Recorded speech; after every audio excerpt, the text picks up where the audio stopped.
Praise the lord. Bible వాక్య ధ్యానం.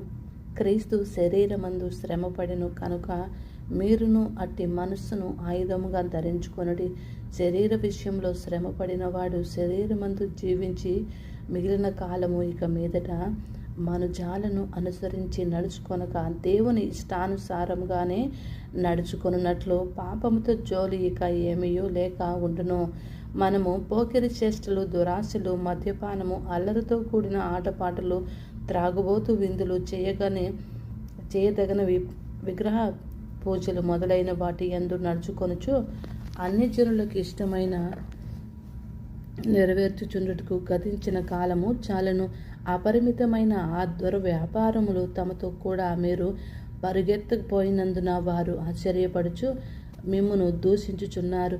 సజీవులకును మృతులకును తీర్పు తీర్చుటకు సిద్ధముగా ఉన్నవానికి వారు ఉత్తరవాదులై ఉన్నారు. మృతులు శరీర విషయంలో మానవరీత్యా తీర్పు పొందినట్లును, ఆత్మ విషయంలో దేవుని బట్టి జీవించున్నట్లును వారికి కూడా సువార్త ప్రకటింపబడెను. అయితే అన్నిటి అంతము సమీపమై ఉన్నది. కాగా మీరు స్వబుద్ధి గలవారై ప్రార్థనలు చేయుటకు మెలకువగా ఉండుడి. ప్రేమ అనేక పాపములను కప్పును కనుక అన్నిటికంటే ముఖ్యముగా ఒకని ఎడల ఒకడు వికటమైన ప్రేమ గలవారై ఉండుడి. సనుగు కొనకుండగా ఒకని ఒకడు ఆతిథ్యము చేయుడి. దేవుని నానా విధమైన కృప విషయమై మంచి గృహ నిర్వాహకులై ఉండి ఒకని ఒకడు కృపావరము పొందిన కొలది ఒకని ఒకడు ఉపచారము చేయుడి. ఒకడు బోధించిన ఎడల దేవోక్తులను బోధించినట్లు బోధింపవలను. ఒకడు ఉపచారము చేసిన ఎడల దేవుడు అనుగ్రహించు సామర్థ్యము నుండి చేయవలను. ఇందువలన దేవుడు అన్నిటిలోనూ యేసుక్రీస్తు ద్వారా మహిమపరచబడును. యుగయుగములు మహిమయు ప్రభావము ఆయనకుండునుగాక. ఆమేన్.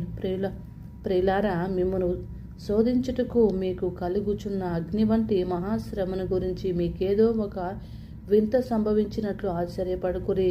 క్రీస్తు మహిమపరచబడినప్పుడు మీరు మహానందంతో సంతోషించు నిమిత్తము క్రీస్తు శ్రమల్లో మీరు పాలువారై ఉన్నంతగా సంతోషించుడి. క్రీస్తు నామము నిమిత్తం మీరు నింద పాలైన ఎడల మహిమా స్వరూపు అయిన ఆత్మ అనగా దేవుని ఆత్మ మీ మీద నిల్చుచున్నాడు కనుక మీరు ధన్యులు.